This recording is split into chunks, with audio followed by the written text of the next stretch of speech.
I met in Mooresville. I was a CNA at Miller's, and I had only been working there for a short period of time. She's a CNA at the time and was taking care of my grandfather, who unfortunately was deteriorating. His health was deteriorating, and I would go in there and visit him 3 or 4 times a week, and we kind of built up a rapport and a friendship, and I found myself staring at her across the dining hall every night. And then finally I had the nerve to go over there and talk to her face to face and get her phone number, and from there we just continued our relationship, and we never looked back.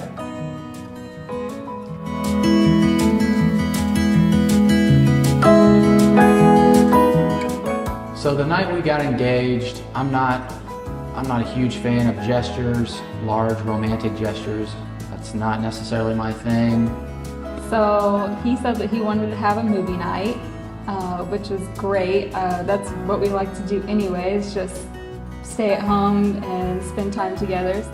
What I did do is I incorporated our daughter, and really it was just a Friday night at home, long day at work. Came home, had dinner, just a typical Friday night, watching movies together, family movie night, and we went in the other room, and I said, hey, talking to my daughter, of course, I said, hey, go give this ring to mommy. Mackenzie came in with the ring, and she said, I got this for you, mommy, and then he came in and got on his knee and started talking all sweet, and it was amazing. It was really memorable and so sweet of him. It was not a romantic gesture. There was no grand gesture made, but it was memorable just for the fact that our daughter was a part of it as well.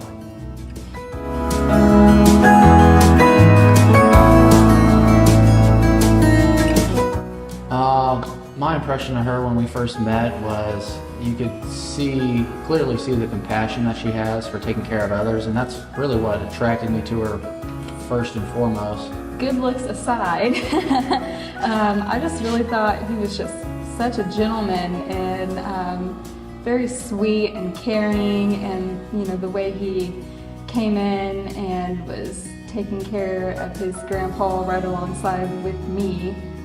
Just being there all the time just showed the love for his family, and it just really, really attracted me to him.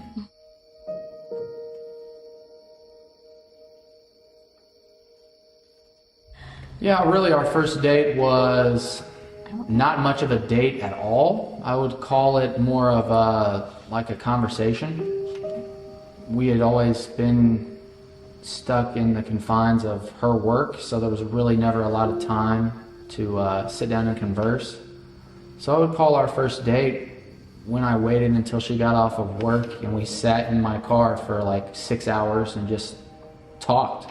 And we talked all night until like 5 o'clock the next day, and just talked about each other.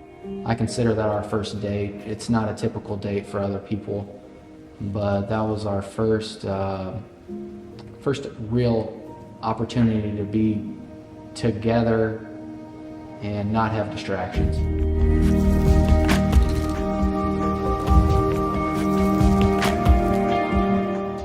My favorite thing about Alex is her smile.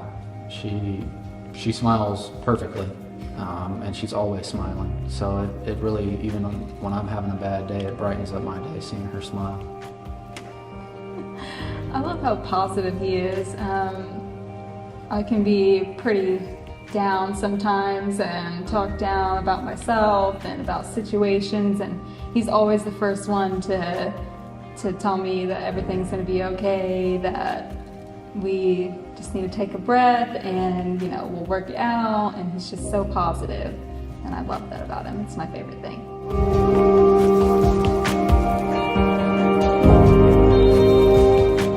We're both homebodies. We don't, even before we had young kids, we would much rather just sit at home, have dinner, and talk instead of going out to a fancy restaurant, spending the $300, and going to a bar and the nightclub scene. And for somebody at a young age, that's different. You know, that sets her apart from her peers. I think what we have in common is making each other a better person and holding each other accountable for each other, and we just really like to bring each other up.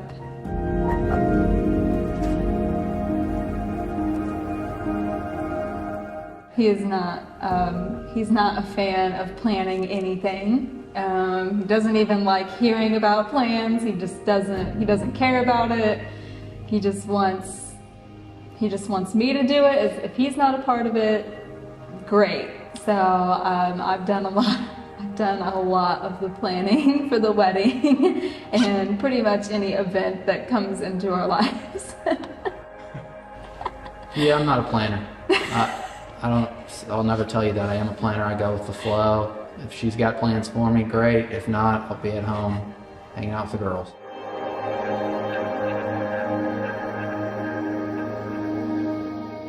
Watching her walk down the aisle and just getting that dream wedding that she's always wanted since she was a young girl, and being able to provide that for her, and just seeing that huge smile that she always carries with her. I can't wait.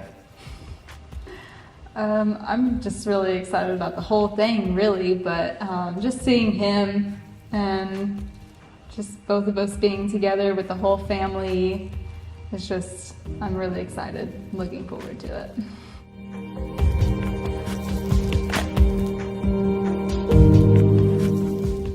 Watch yourself.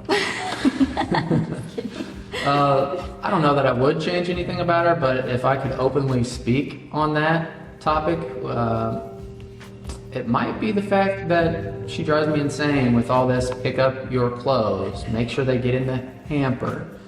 I work long hours. The last thing I want to hear is, "Hey honey, can you make sure the clothes get in the hamper?" I'm like, yeah, they're right next to it.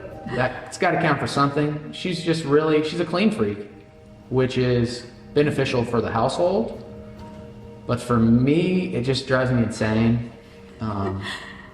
That's one thing I would change, but it would be detrimental to myself making that. If I could change anything about Cody, I would get rid of some flannels that he's got in his closet. Maybe change it up a little bit.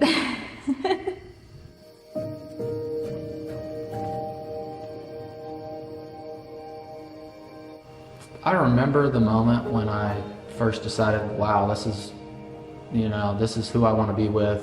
We had a few just small conversations, and I was at the nursing home with my grandfather, and I just kept staring and glancing over at her, and she'd be looking at me, and then she'd be working, and then we just kind of catch each other staring back and forth, and our eyes locked for like what felt like 5 minutes, probably only really 10 seconds.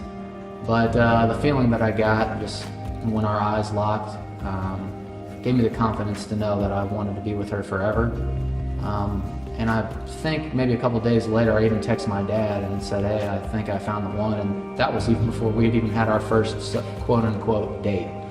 So I knew right away, kind of a love at first sight type of deal. Never knew that I would believe in that, but that's kind of how our situation was, at least from my perspective. The more that we talked and got to know each other, I just had a feeling that it was just going to be it, especially when our daughter came along. The love for him just grew even more when she was born. So.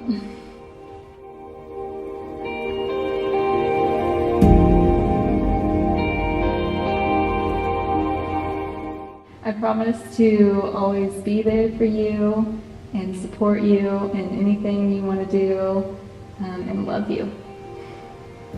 I promise to always provide for you and provide for our children and try to lead our family into righteousness. And I promise to always love you.